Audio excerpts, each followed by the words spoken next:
இது ஆம்பளை, இது பொம்பளை, இது வந்து தேர்ட் ஜெண்டர். அப்படின்னா மூணுக்குமே ஒரு அடையாளம் இருக்கு. புரியுதா? எதுவுமே இல்லாதவர் தான் திருமணம். கருணாநிதி ஆக்குனேன், ஸ்டாலின் ஆக்குறேன், அப்புறம் உதயநிதி ஆக்குவேன், புஷர் இருந்தா இன்பநிதியை கூட நான் ஆக்குவேன், இந்த விளையாட்டை நான் மாற்றுவேன் அப்படின்னு சொல்வதை கூட உங்களால் ஏற்றுக்கொள்ள முடியவில்லை. இதுதான் தட் இஸ் கால்டு சனாதனம். ஐயா கொடிக்காமத்து அப்படி நட்டு போற புடிங்கி போட்டுருவீங்க, மொத்த கொடியெல்லாம் விடுறீங்க அப்படின்னு அவரே சொல்றாரு. போராட அனுமதி இல்லை, பொதுக்கூட்டத்திற்கு அனுமதி இல்லை, இல்லை இல்லை இல்லை இல்லை. அந்த பையன் நகத்திரத்தில் அஜித்குமார் சார் எல்லாருமே பார்க்கணும், என்னடா இப்படி கொடுமையா இருக்காங்க. அப்புறம் முதல்வர் பேசிட்டாரு, சாரி சாரி கேட்டாரு, க்ளோஸ் கேட்கலையா. இவர் நேரில் போறாரு, எல்லாம் பார்த்துட்டு எப்படி செத்தாரு, ஓ சாகும்போது செத்தாரா, இது யார் முதலமைச்சராகவும் இதான் நடக்கும், நானே முதலமைச்சராக இருந்தாலும் கூட இது எல்லாம் தடுக்க முடியாது அப்படின்னு சொல்றது எவ்வளவு கேவலமான வார்த்தை. அது ஒரு முதலமைச்சருக்கு அழகா? இப்போ இப்படியெல்லாம் இருந்துட்டு நீ முதல்வர் இருந்தாலும் நாங்கள் சாவணும், லாக்அப் எடுத்து நடக்கணும்னா என்னத்துக்கு நீ முதல்வர் ஆக போற சொல்லு, நாங்கள் சாவறதுக்கா? எப்பயுமே வைக்கோ ஒரு மாதிரி தான். சிவாஜி கணேசன் நடிப்பு இருக்குல்ல, அது மாதிரி நடிச்சு அப்படியா ரெண்டுதான் அப்படி பண்றதும் என்னையா அது குழம்புலே தட்டி பார்க்குறாங்க, காற்று தான் வருதாங்க, சவுண்டு வரல. வைகோவின் கதை அவ்வளோதான். ஒன்றுமே இல்லை சார் இந்த வைகோ அவரும் அவர் புள்ள மட்டும்தான். கொஞ்ச நேரத்தில் வைகோ கூட எங்கேயோ அப்படி போயிடுறாரு, காணாம. இந்த பையன் தான் ஒரு கையில் ஒரு பேட்சை கட்டிக்கின்னு போறாரு வராருன்னு வச்சுக்கோங்க. அவங்க கேட்குறாங்க சார், வைகோ எதுக்குமே அவர் வந்து உதவுறவர் கிடையாது. நீங்கள் அவங்க தெலுங்கு சமூக மக்கள் மத்தியில் தான் நிற்கிறாரு. நம்மால் தானே வைக்கோ, நம்ம சொந்தக்காரன், அவங்க என்னைக்காவது ஒரு தடவை ஒரு எம்பி ஆக்கியிருப்பாங்களா அவரை? அதோட எரிச்சல் தான் நான் இங்கே போது பேசினுங்கிறேன் அப்படி என்னை மதிக்காமல் போதுப்பார் அப்படின்ற ஆதங்கத்தில் அவர் சொல்றாரு. இது வாரிசு அரசியலுக்கு எதிராக செங்குத்தாக பிளந்து கொண்டு வந்தாரோ அதே வைக்கோ தன்னுடைய ஒரு மகனுக்காக எக்கன்னா எவனா சாவட்டும் போட்டோம், எப்படியாவது நான் உருவி உனக்கு ஒன்று வாங்கி கொடுத்துறேன்.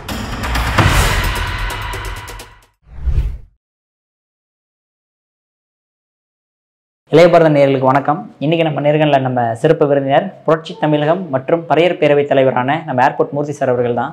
சார் வணக்கம் சார். சார் நாளுக்கு நாள் வந்து திருமாவளவனருடைய இயக்கம் வெளியே தெரியுதாங்கிறது கேள்வியாக இருக்குது சார். அதாவது ஒரு தனியார் தொலைக்காட்சியில் போகும்போது வெளியே தெரிய வருது சார். ஏக்கமா? ஆமாம் சார். அப்புறம் சார் ஒரு படத்தில் வந்து முதலமைச்சராகவே நடிச்சிருக்காரு, உங்களுக்கு தெரியும் நினைக்கிறேன் சார். உங்களுக்கு அம்மா நான் ராமசாமி பேசுகிறேன்.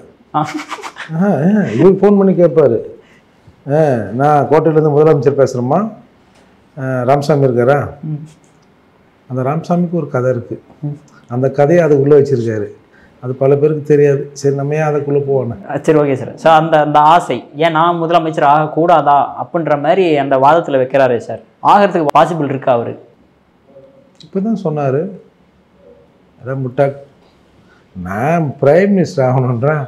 அம்பேத்கர் பிரைம் மினிஸ்டராக அதிகாரத்தை கைப்பற்றுவது அதுதான் அதிகாரம், அதிகார மையம் பிரைம் மினிஸ்டர் தான்னாரு. என்ன போய் சிஎம் ஆக சொல்கிறேன் அப்படின்னு இப்போ பேசினார் சார். இன்னும் ஒரு 5-6 நாளைக்கு முன்னாடியே அதுக்குள்ளே மாற்றிட்டாரா? நம்ம கூட அப்போ கிண்டல் பண்ணோம், ஆமாம்மா இவர் தமிழ்நாட்டின் சிஎம் நான்னா அங்கே மிதி விழுவோம், அதால் இவர் இந்த மாதிரி பேசுகிறாரு அப்படின்னு நம்ம கூட பேசணும் இல்லையா? இது ஆம்பளை, இது பொம்பளை, இது வந்து தேர்ட் ஜெண்டர். அப்படின்னா மூணுக்குமே ஒரு அடையாளம் இருக்கு. புரியுதா? எதுவுமே இல்லாதவர் தான் திருமணம்.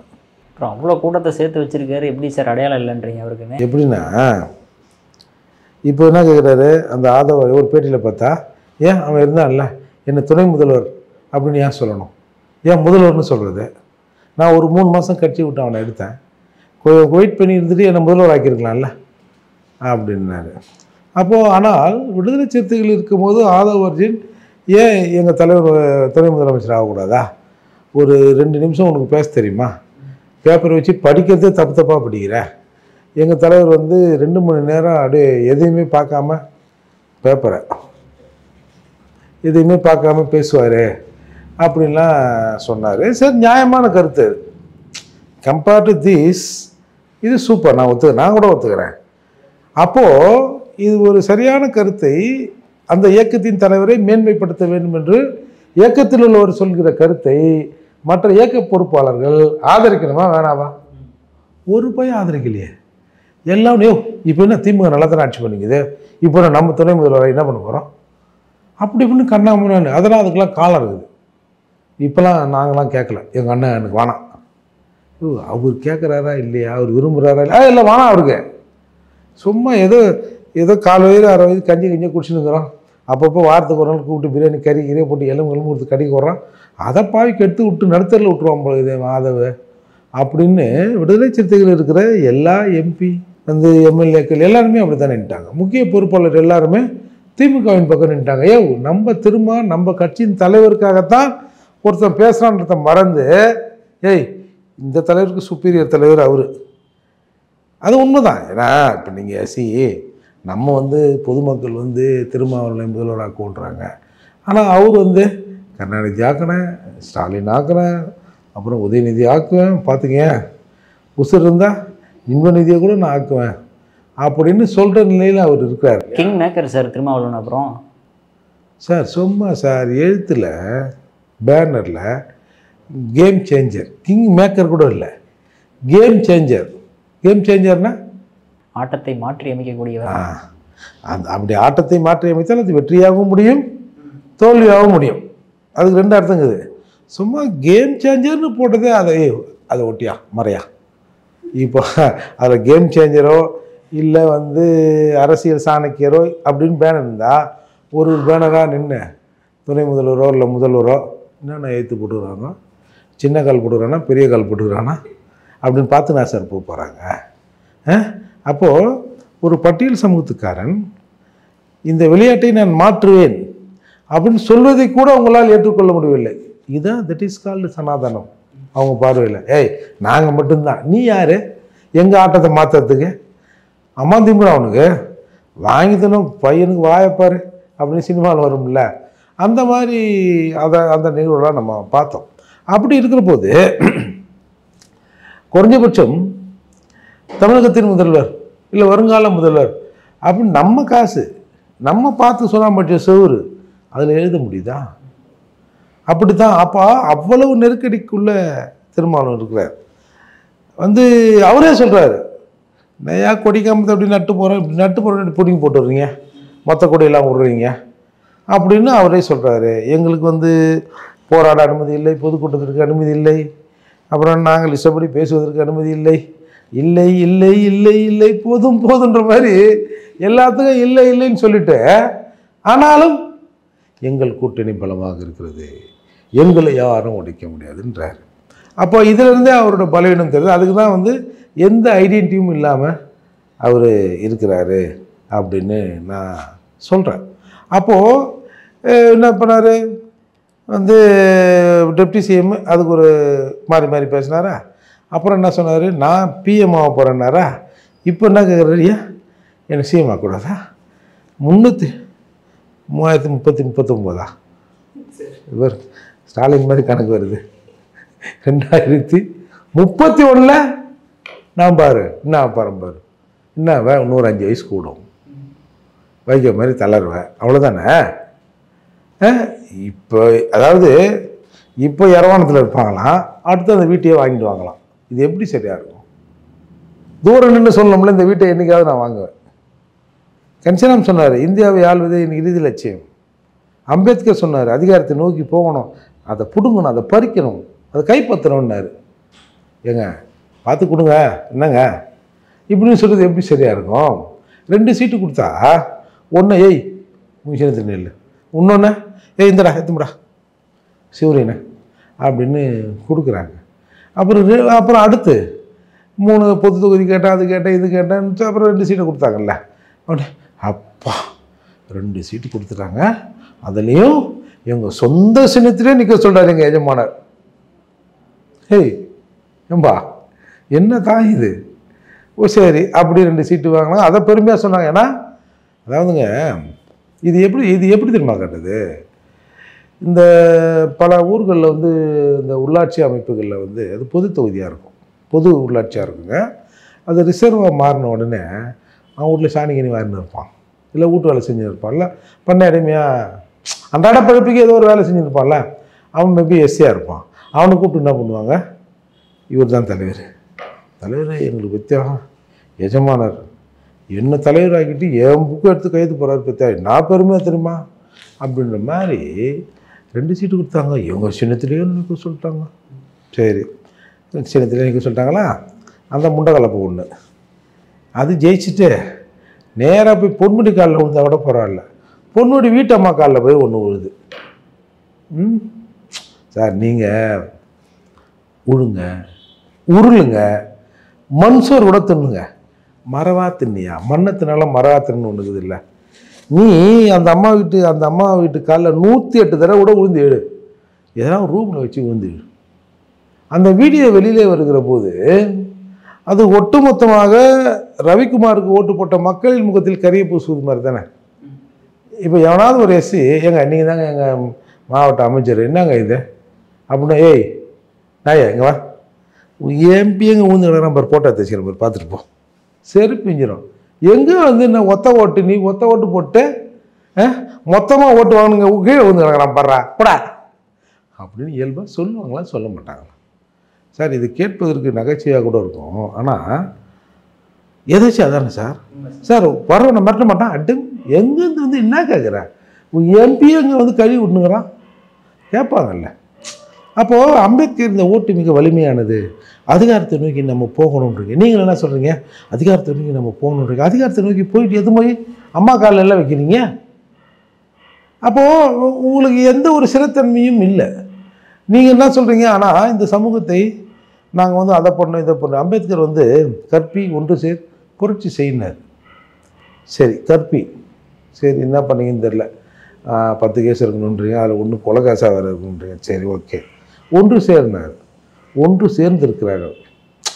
நீங்கள் போய் எல்லாத்தையும் வழியை கூப்பிடல, ஒரு நல்ல பேச்சுத்திறன் வேறு யாரும் சக காலத்தில் இயக்கங்கள் இல்லாதால நீங்கள் என்ன ஊட்டுறீங்க பிறட்டுறீங்கன்னு இந்த மந்திரவாதிங்க மருந்து வைக்கிறோம் தாய் தைக்கிறோம் இருக்குன்னு சுற்றுறாங்க, அந்த மாதிரி ஏதோ சுற்றுறீங்க. ஒரு மக்கள் திரள் பின்னாடி வருது. அந்த மக்கள் திரளை கோமணம் கட்டுன்ற, கொட்டு போடுன்ற, குல்லா போடுன்ற, பல்ட்டி போடுன்ற அம்பேத்கர் தான் சொன்னாரா? ஒரு பெருந்திரள் கூட்டத்தை வைத்து இந்த அரசை நாம் பணிய வைக்கலாம், எல்லாரும் தான் செய்கிறான். ஆனால் நீங்கள் என்ன பேசுகிறீங்க, நாங்கள் அதிக தொகுதிகளை கேட்போம், கொடுக்கறத வாங்கிப்போம். சவுண்டு விடுவேன், அங்கேருந்து மறு சவுண்டு இப்படி திரும்பின போது பொசுக்குன்னு ஐயா ஐயா பார்க்குறாரு அப்படின்னு ஆயிடுன்றது எப்படி சரியாக இருக்கும்? அப்போது இந்த மக்கள் ஒரு பெருந்திரள் மக்கள் கூடியிருக்கிறார்கள். அவர்களை போக்கில் விட்டால் கூட சரி, ஐயா அமைச்சராது அவனாது இவனாது இதை வந்து பாரு அப்படின்னு ஜனங்க. சார் ஜனங்களோட எமோஷனுக்கு முன்னால் கோபத்துக்கு முன்னால் எதுவுமே நிற்க முடியாது சார். நாங்கள் சாதாரண ஆள் இல்லை சார். 1785 சும்மா கோமணம் கட்டி விவசாய கூலி இருந்தவன் வெள்ளைக்கார துரமாறு கட்டி வச்சு அடிச்சிருக்கான், வரி கொடுக்க மாட்டேன்டான்னு. நாடு முழுக்க ஒரு பறையர் கடிதம் போட்டு பெரிய பெரிய தம்பின்னு கருங்குழிக்காரு, வாங்கயா பறையெல்லாம் சென்னை மாகாணத்தை நோக்கி மதராசை நோக்கின்றாரு. அவ்வளவு பேர் இங்கே கூட்டியிருக்கோம். அந்த கலவரத்தை வெள்ளைக்காரர்கள் அடக்க முடியல, படிப்பறிவில்லை, புரியுதா? பெரிய வசதி வாய்ப்பும் இல்லை. வெள்ளைக்கார மிலிட்ரியை உலுக்கி நிற்கிறான். இன்றைக்கி ஒன்றிய செயலாளர் வீட்டு முன்னாடி போய் ஒளிஞ்சு நிற்கிறான். அப்போது இந்த சமூகம் எப்படி இருந்த சமூகத்தை எப்படி இருந்தனா இப்படி ஆகிட்டுன்ற மாதிரி எப்படி இருந்த சமூகம் வரி கொடுக்காமல் சும்மா வந்து கட்டப்பொம்மை வரி கட்டல அது கட்டல இது கட்டலாம். இதுக்கெல்லாம் முன்னாடியே சாதாரண எளிய மக்கள் இராணுவத்தை எதிர்த்து போராடி இருக்கிறார்கள். இப்போ ஆயுதம் ஏந்திய மக்கள் இல்லை, ஒரு பாளையம் போராடுது, ஒரு குறுநில மன்னர் போராடுனா அது வேறு.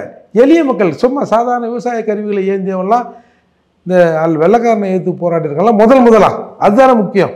எல்லாரும் பயந்து கொண்டிருந்த போது ஒரு சமூகம் எழுந்து போராட்சி இல்லை. இன்றைக்கி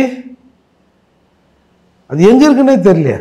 போட்டு போடனா போடுது, ஒன்றா ஓடுது, 4 தடவை சிரின்னா 5 தடவை சிரிச்சிட்டு ஒரு தடவை எக்ஸ்ட்ரா சிரிச்சிட போதுமானா அப்படின்னு கோமாளி கும்பலால் இன்றைக்கி மாற்றி வச்சுருக்காரு. இதற்கு முன்னால் இந்த தலைவர்கள்லாம் எத்தனையோ வாத்தியாரை உருவாக்கியிருக்கான், டாக்டர் உருவாக்கியிருக்கான், வார்டனை உருவாக்கியிருக்காங்க.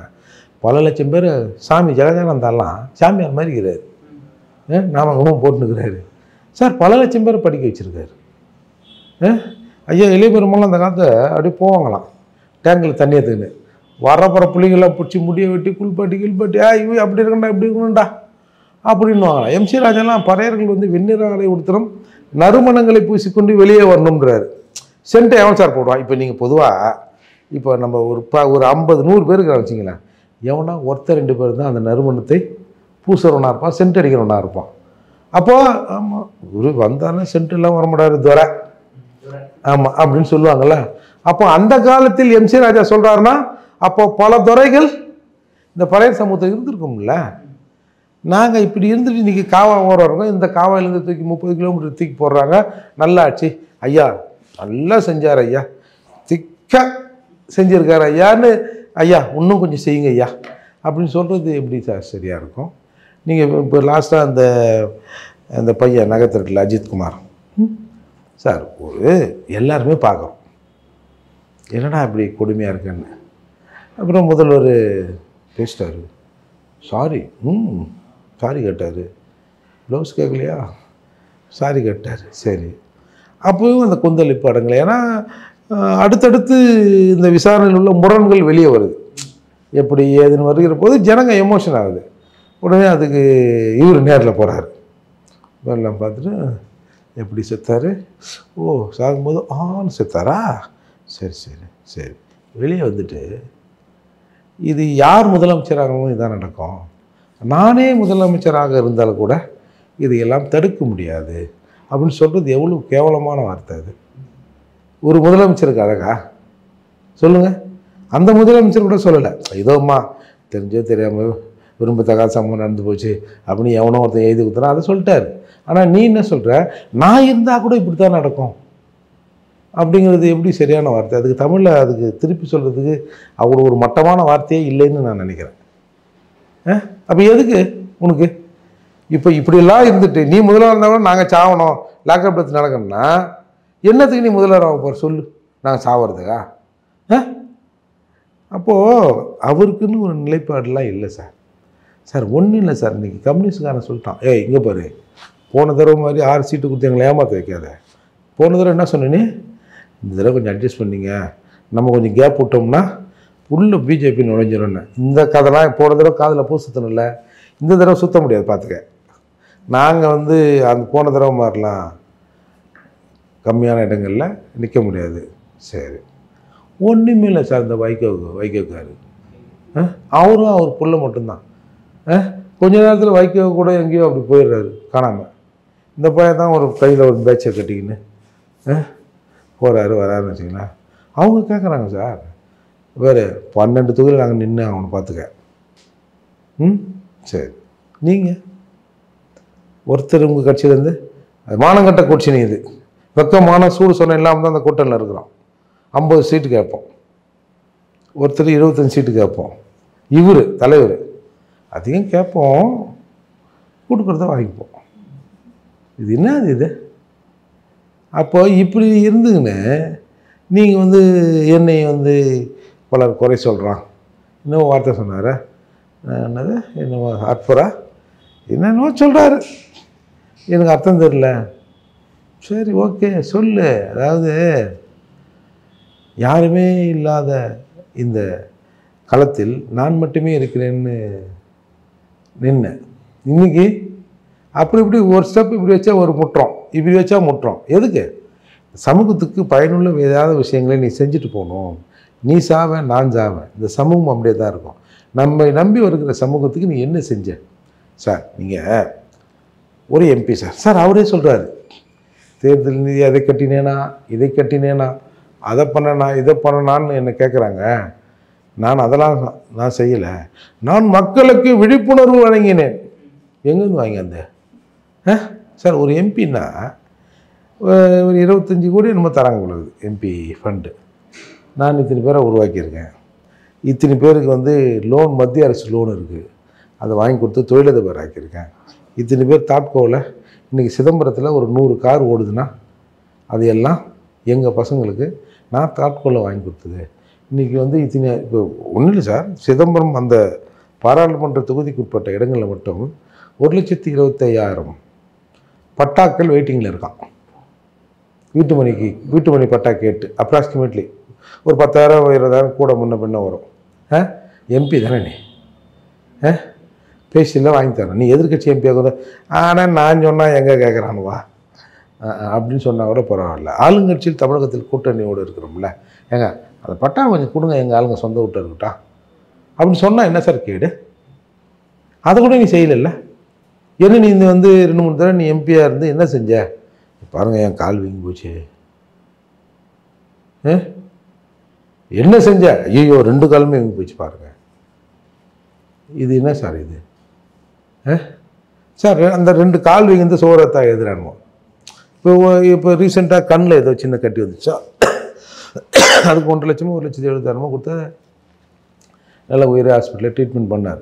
சார் பண்ணட்டும் சார், 1450 கோடியே முன்மோ இருக்குதுன்றானுவா, இருக்கட்டும் பண்ணட்டுமா, அமெரிக்கா கூட போகட்டும் சார். இதை ஒருத்தர் இப்படி காட்டினார்ல, அதை ஒருத்தர் சோறாத்தா எழுதி வச்சுக்கிறான் சார். நல்ல வேலை சார், காலையும் கண்ணையத்தோடு நிறுத்திட்டாரு.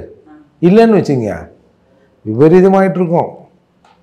இப்போ அதெல்லாம் எப்படி பாருங்கள், ஒரு எம்பி, நான் இந்த பட்டியல் சமூகத்திலேருந்து வந்துட்டுருக்கிறேன், சட்டப்படி அது ஒன்றும் இல்லை, சட்டப்படியாக ஒரு பட்டியல் சமூகம் தான் கணக்கு வருது. அப்போது நான் ஒரு ரிசர்வ் தொகுதி எம்பியாக இருந்து இன்னென்ன விஷயங்களை செய்திருக்கிறேன். அதால் நாங்கள் ரிசர்வ் தொகுதியில் என்னை போன்ற எம்பிக்கள் ஜெயிச்சா அந்த தொகுதியில் இவ்வளவு நல்ல விஷயங்கள்லாம் நடந்திருக்கும். ஒன்றை காட்டேன், உடனே காலை காட்டுற, கண்ணை காட்டுற, அதை காட்டுற, இதை காட்டுற. அப்புறம் கேட்டால் நான் கல்யாணம் பண்ணிக்கூடாதா, நான் என்ன முண்டியா, நான் தாம்பத்திய வாழ்க்கை ஈடுபட முடியாதவனா? ஏம்பா நாங்கள் எதனா சொன்னோமா? நீ போட்டிக்கே தகுதி இல்லைன்னு எதனா சொன்னோமா? நீ நல்லா ஓடுன்னு தான் நாங்கள் சொல்கிறோம். ஏன் அப்போ அது? அப்போது தன்னுடைய இயலாமையை, தான் செய்ய இயலாததை இயலாமையை காட்டி, பாரு என் கையை வீங்கி போச்சு பாரு, பாரு கண்ணு பாரு, கையை பாரு அப்படிங்கிறது எப்படி சார் இருக்கும் இது? அப்போது நீ வேணும்னு தானே சொல்கிற, உனக்கு தெரியுது இல்லை நாம் இதெல்லாம் செய்யலை, இவெல்லாம் கேட்பான், இப்படி காலை காமிச்சோம்னா பா ஐயோ நமக்காக ஓடிய கால்கள். எல்லாருக்கும் தான் சார் வயசானால் ஏதாவது ப்ராப்ளம் வரும். இந்த பெரிய பெரிய கட்டை போடணும் ரோட்டில் உட்காந்துங்க, ஐயோ எவ்வளோ பேர் கட்டு போகிறேன் அப்படி இறக்கப்படுற மாதிரிலாம் நீ இறக்கத்தை இல்லை தேடுறீங்க. ஆகவே திருமாவளவனை பொறுத்தவரை அவருக்கு ஒரு அவருக்கானது விஷயங்கள், அவருக்கான கொள்கை எல்லாம் ஒன்றும் இல்லை சார். வால் ஏம் செப்தானோ அதை செய்கிறது தான் அவரோட வேலை. திமுக என்ன சொல்லுகிறதோ, மன்னா நீங்கள் காலாளிட்டத்தை தலையால் செய்து முடிக்கிறேன் அப்படின்னு சொல்கிறது மட்டும்தான் சார் அவருக்கு வேலை.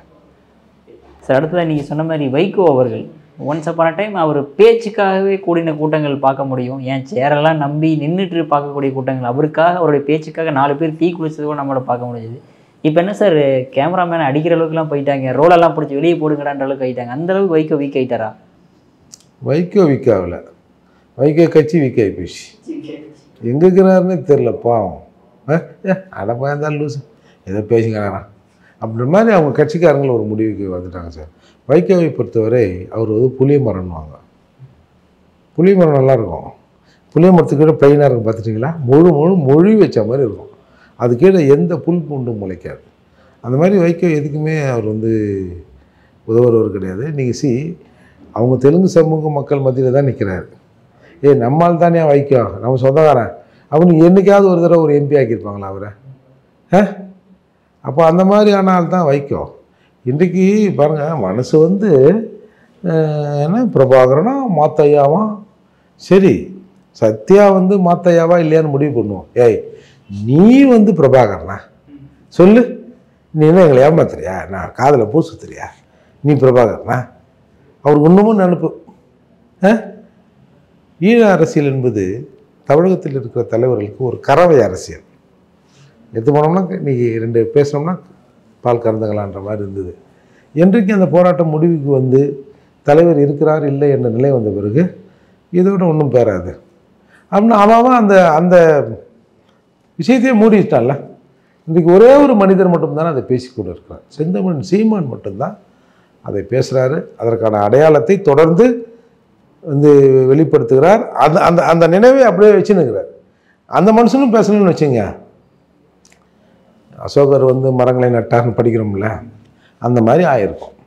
அப்போது அப்படி இருந்த வைகோ நாங்களும் சொல்லியிருப்போம் மன்னிப்பு கேட்காத, அப்படி ஆயிட்டார்ல. அப்போது எந்த வாரிசு அரசியலுக்கு எதிராக செங்குத்தாக பிளந்து கொண்டு வந்தாரோ, வெற்றிகளாக பிறக்கிறார், பிளந்துட்டு வந்தாரோ, அதே வைக்கோ தன்னுடைய ஒரு மகனுக்காக எக்கன்னா எவன்னா சாவட்டும் போட்டோம், எப்படியாவது நான் உருவிகிரி உனக்கு ஒன்று வாங்கி கொடுத்துறேன், நீ அதை வச்சு ஏதோ போயிச்சு போ அப்படின்ற கண்டிஷனுக்கு வந்த பிறகு யார் அவர் பேச்சை மதிப்பான்? நீ இன்னும் ஃபிலிம் ரோல்லே இருக்கிற, அவன் தம்மாத்தனை சிப்புக்கு வந்துட்டான். இப்படி இருந்தால் கதை நடக்குமா? அதெல்லாம் வைக்கோ சும்மா பேச்சு தான் சார். இப்போ பேச்சு அவருக்கு அடங்கி போச்சு, இன்னும் கொஞ்ச நாளில் வேற எல்லாம் அடங்கிடும். அதால் பொதுவாக அந்த வயசானவங்களுக்கு அவங்க என்ன பண்ணுவாங்க, நம்மளை யாரும் மதிக்கிறது இல்லை, நம்மளை ஒரு பயில சீண்ட மாட்டோம் அப்படின்ற ஒரு காம்ப்ளெக்ஸ் எல்லாருக்கும் நம்ம வீட்டில் நம்ம அப்பா தாத்தா எல்லாருக்குமே அப்படி இருக்கும், நம்ம சரியாக கவனிக்க மாட்டாங்க அப்படி இப்படின்னு. அந்த நிலைக்கு அவர் தள்ளப்பட்டிருக்கார் சார். அதோட எரிச்சல் தான் நான் இங்கே போதுங்க பேர் பேசினுங்கிறேன், அப்படி என்னை மதிக்காமல் போகுது பேர் அப்படின்ற ஆதங்கத்தில் அவர் சொல்கிறாரு. ஆனால் அதுலேயும் பாருங்கள், அவர் எவ்வளோ கிரிமினல்னு இருக்கிற பத்திரிக்கைலாம் காலி சேரை எடுத்து வெளியே போட்டுருவான், வெளியே போட்டு அது நியூஸ் ஆக்கிடுவான் அப்படின்னு அட்ரா புட்ரா அப்படின்னு சொல்கிறாருல்ல. அந்த அகங்காரம், அந்த பதவி மீது, அந்த புகழ் மீது, அந்த இமேஜ் மீது இருக்கிற அந்த வெறியை பார்த்தீங்களா இந்த தள்ளாத வயதுலேயும். அப்போது 1-2 பேர் இந்த எஸ்சி தான் சார் இந்த மதிமுகவை தூக்கி நிறுத்துனாங்க, வேறு யாரும் ஒன்றும் பெருசாக இல்லை. அதில் ஒருத்தர் சோமண்ண பாலவாக்கம் சோமு, இன்னொருத்தர் அதுக்கு முன்னாடி அந்த வேளச்சேரி மணிமாறன், அப்புறம் மணிமாறன் ரவிசங்கர் அவங்க பிரதர் மணிமாறன், இந்த பக்கம் சக்தியா, இவங்க 3 பேர் தான் சார். வேறு யாருமே இங்கே யார் இருக்கிறா சொல்லுங்கள் மதிமுகவில்? ஒருத்தரும் கிடையாது. இவனும் தான் பர தலைவர்கள், பர சமூகத்தில் இருந்து வந்தவர்கள் ஓடி ஓடி குறிஞ்சாங்குளம் கொலை நாயகனுக்கு விழுந்து வேலை செஞ்சாங்க. அப்புறம் அவங்க 2 பேரும் எப்பயோ விலகிட்டாங்க. சத்யா இருந்து கொண்டு இருந்தார். 2 வருஷமாக சத்யா அந்த மாதிரி பிரச்சனை பண்ணுறாரு அப்படின்னு சொல்கிறாருல. 2 வருஷமாக என்ன வச்சுருந்த வாயில் அப்படின்னு கேட்க வேண்டியிருக்குல்ல. ஒரு மகனுக்காக ஒரு மகனை போய் கேட்கணும்ல, சத்யாலாம் எவ்வளோ நாளாக கட்சியில் இருக்கிறாரு, நீ இன்றைக்கி தான்டா வந்தேன்னா கொடுக்க கொஞ்ச நேரம் ஏறேன் அப்படின்னு சொல்லணும்ல சார்.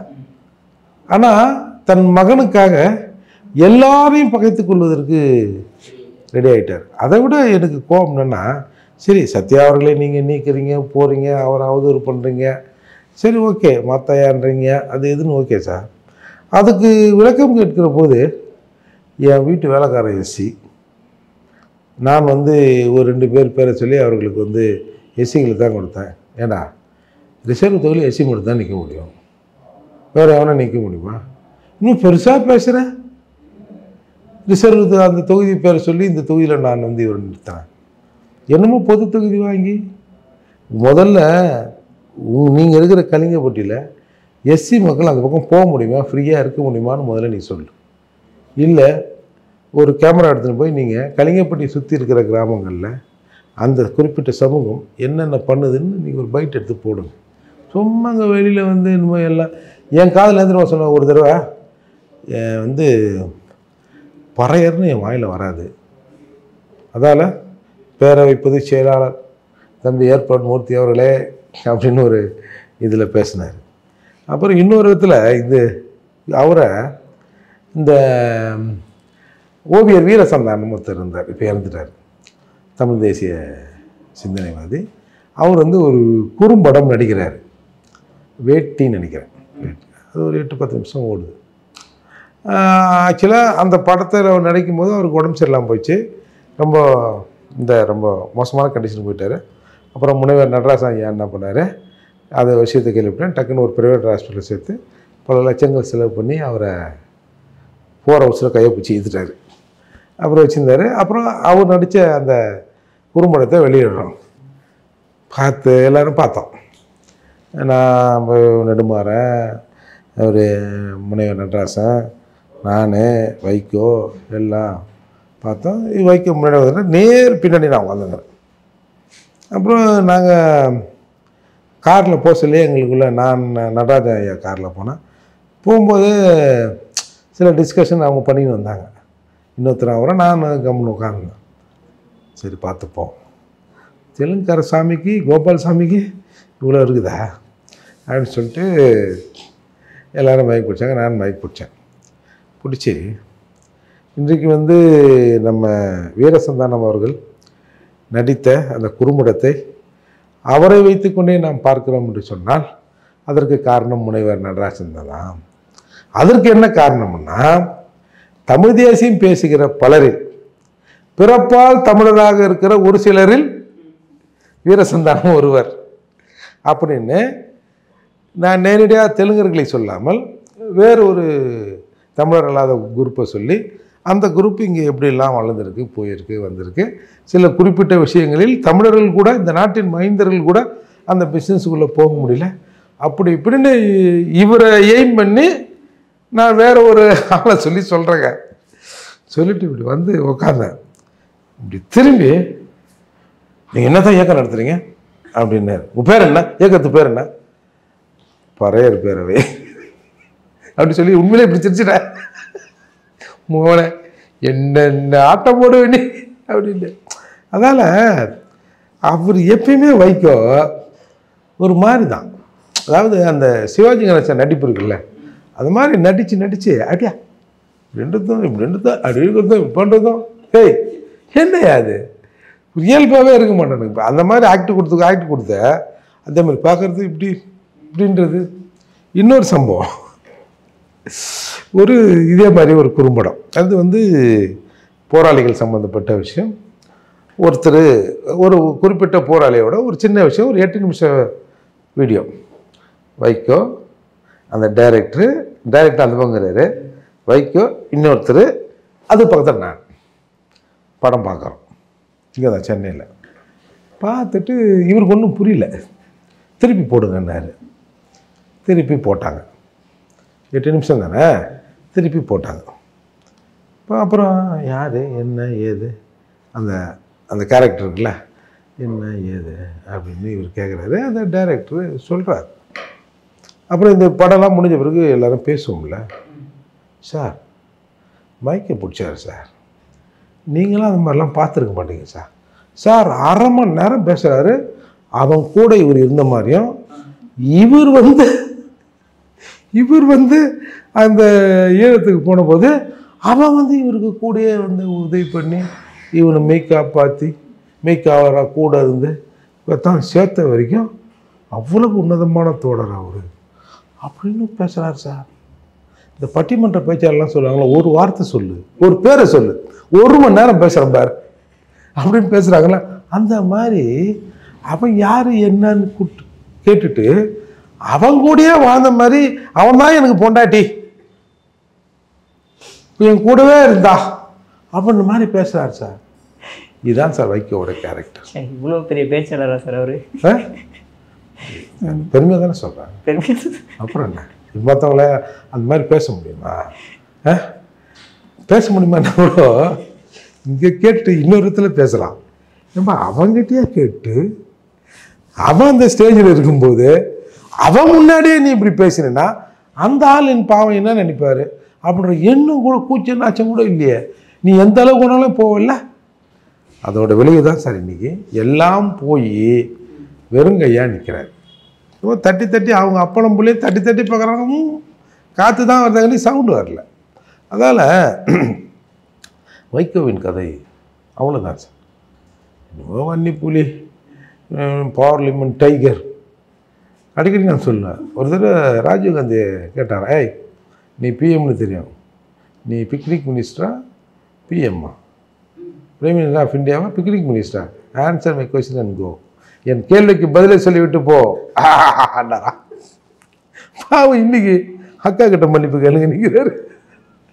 அதில் வைகோ என்ற நபர் இந்த சமூகத்தின் கேடு தான். அவர் வந்து ஒட்டுமொத்த தமிழ் சமூகத்துக்கும் ஒன்றும் இல்லை, அவரை சார்ந்த தெலுங்கு சமூகத்துக்கும் ஒன்றும் இல்லை. அப்படி அவர் சார்ந்த தெலுங்கு சமூகத்துக்கு அவர் உண்மையாக இருந்திருந்தாருன்னா அட்லீஸ்ட் அந்த சமூகமாவது அவரை தூக்கி நிறுத்தியிருக்கும். ஃப்ராடு பொய் சும்மா இவனுக்கெல்லாம் வந்து அதுதான் சார் திமுக அந்த காலத்திலேயே இந்த பேச்சு பட்டறை எப்படி பேசணும் அப்படின்னு பயிற்சி கொடுத்தாங்க. அந்த பயிற்சியில் எடுத்தவங்க தான் திமுக பேச்சாளர்கள், திமுகவில் இருந்தவர்கள், இன்க்ளூடிங் திருமாவளவன் உட்பட அந்த பயிற்சி பட்டறையில் பயிற்சி எடுத்தவர்கள். அவர்களுக்கு தெரியும் எங்கே தொண்டையை ஏற்றணும், எங்கே இறக்கணும், எங்கே அழுவணும், எங்கே சிரிக்கணும், எங்கே இப்படி பார்க்கணும், எங்கே அப்படி பார்க்கணும்னு அவங்க ட்ரைனிங் கொடுத்துட்டாங்களே சின்ன வயசுலையா. அதால் இது சக்ஸஸாக ஓடுது. இப்போ இது வயது முதிர்ச்சியால் பாவம் கேட்டு சிங்கமாகி போச்சு. Okay sir. அடுத்ததாக பார்த்தோம் அப்படின்னா நம்ம செல்வ பெருந்தகை அவர்கள், அவர் வந்து இந்த வல்லக்கோட்டை முருகன் கோயிலை வந்து தன்னை அனுமதிக்கலை அப்படின்ற மாதிரி ஒரு சர்ச்சை இருந்துச்சு சார். உடனே சேகர் பாபு அவர்களை வந்து நேராக அங்கே போகிறாரு, போயிட்டு வந்து செல்வ பெருந்தகை மீட் பண்ணுறாரு. மீட் பண்ண உடனே செல்வ பெருந்தகை வந்து ஓகே அவர் வந்தார், எல்லாம் பேசணும், இதுக்கு மேலே இந்த பிரச்சனை பெருசாக வேண்டாம், பெருசாக தீர்ணமை ஒஞ்சிச்சாமா அந்த மாதிரி சொல்லி முடிச்சிட்டார் சார் சிம்பிளாக. பட் ஆனால் அப்படி பார்த்தோம் அப்படின்னா இன்னும் எத்தனை கோயில்களில் நீங்கள் அடிக்கடி சொல்லக்கூடிய இந்த மேல்பாதி கோயில் எவ்வளோ பிரச்சனைகள் இருக்குது, ஏன் அங்கெல்லாம் சேகர் பாபு போய் பேசி இந்த மாதிரி பிரச்சனைகள் தீர்த்து வைக்கலாமே சார்? இதெல்லாம் ரொம்ப உங்களுக்கு ஓவர் இல்லை. 2000 வருஷ பிரச்சனையை 2 நிமிஷத்தில் தீர்த்துருக்காரு சேகர் பாபு. இதுக்கெல்லாம் நீங்கள் சந்தோஷப்படுங்க சார். அதே எப்படி சார் பெரிய ஆளாக இருந்தால் மட்டும் போய் மீட் பண்ணுறீங்க, அப்போ இங்கே இருக்கக்கூடிய ஏழை எளிய மக்கள் செல்வ பிறந்தக்கே 2000 வருஷமாக இந்த மாதிரி இருக்குதுன்னு நேத்தானே தெரிஞ்சுக்குது. ஒரு காங்கிரஸ் கட்சியின் சட்டமன்ற தலைவரா இப்படிதானே அப்படியா இருந்தவர், அப்புறம் தலைவர் அனுப்பிட்டா என்னவோ தலைவர்களே காங்கிரஸ் கமிட்டி தலைவர், கம்யூனிட்டிகளின் தலைவர், கமிட்டிகளின் தலைவரா, கமிட்டி தலைவரா, சரி அது அப்படி சொன்னாலும் தப்பு இல்லை. ஏன்னா இருக்கிறதுக்கு ஒரு 4 பேர் தானே. அதுதான் நம்ம இந்த ரயில் மறியலில் பார்த்தோமே, வர்ற ரயிலே மறிச்சிட்டு கொஞ்ச நேரம் இரு, ஒன்றுக்கிட்டு வரன்ற மாதிரி கொஞ்ச நேரம் நிறுத்துப்பா, நிறுத்து அப்படின்ட்டு திரும்பி அதே ட்ரெயினில் ஏறி ஓடினவங்க தானே அவங்க. அதனால் செல்வ பிறந்தகைக்கே வந்து ஒரு 2000 வருடங்களாக இது இந்த மாதிரி ஒரு தீண்டாமை இருக்குது அப்படின்னு நேற்று தெரிஞ்சுக்குது சார். ஆக்சுவலாக அங்கே என்ன திரும்ப நடந்தது, ஒரு பேட்ச் மேலே ஏறிட்டாங்க கொஞ்சம் பேர், கொஞ்சம் இவங்க லேட் கம்மிங். அப்போ ஒரு 10-20 பேராக வராரு. ஏன்னா அவர் தொகுதி எம்எல்ஏ இல்லை. அப்போ எம்எல்ஏ வந்தாருன்னா இப்போ பின்னாடியே எல்லோரும் வருவாங்கள்ல. அப்போது எல்லோரும் ஏறத்துக்கு இடம் இல்லை, கொஞ்சம் நேரம் இருங்க, இவ்வளோ பேருக்கு அனுமதி இல்லைன்னுக்கிறாங்க. உடனே செல்வ பிறந்தகைக்கு அனுமதி இல்லை அப்படின்னு பேசிக்கிற நேரம் இந்த ஒரு படத்தில் இந்த பசங்க எந்த டொனேஷனுக்கு எதுக்கு போகணுமோ பேசிக்கின்னு இருப்பானோ வந்து டீ கடையில் இப்படி திரும்பி பார்க்க சொல்லி பேனர் இருக்குமே, அந்த மாதிரி அந்த இருங்க அங்கே இடம் இல்லை அப்படின்னு தடுத்த உடனே அது நியூஸ் ஆகி போச்சு. அடுத்த ஒரு 10 நிமிஷத்தில் பிரச்சனை முடிஞ்சிடுச்சு. செல்வ பிறந்தகை மேலே போயிட்டு இருந்தால் சொல்கிறாங்க, படம்லாம் வந்தது இல்லை. அது நல்ல வேலை அந்த படத்தில் வைக்கிற மாதிரி 2 நிமிஷத்துக்கு தீண்டாமையை ஒழித்து மேலே ஏறி அண்ணனுக்கு வாழ்த்துக்கள்னு சொல்லாமல் ஏதோ சேகர் பாபு வந்தார், பெரியவர் வந்தார், வந்து பார்த்துட்டு எல்லாம் சரி பண்ணிட்டார் அப்படின்னா சொன்னாங்க. அது வரைக்கும் சந்தோஷம். அப்போ நம்ம என்ன பண்ணோம், ஒரு இடத்துலையும் இந்த ஊரை தெரியும்ல அமைச்சரில் ஒரு மாதிரியான அமைச்சராகும் அப்படின்னு எல்லா கோயிலுக்கும் இவரை கூட்டும் போகணும். சேகர் பாபு வந்து பேவண்டாட்ட எஸ்சி உள்ளே விட மாட்டான் அப்படின்னு தலைவரை கூட்டும் போகணும். பார்ப்போம் வருவாரா வரமாட்டானா. அவருக்கு தான் நிறைய வீட்டு வேலை நிறைய இருக்குது பொழுது. எந்த வீட்டு வேலை சார்? ஏதோ எந்த வீட்டில் செஞ்சாலும் வீட்டு வேலை தானே சார். சார் உங்கள் அற்புதமான கருத்தை இளைய மாதிரி பகிர்ந்ததற்கு மிக்க நன்றி சார்.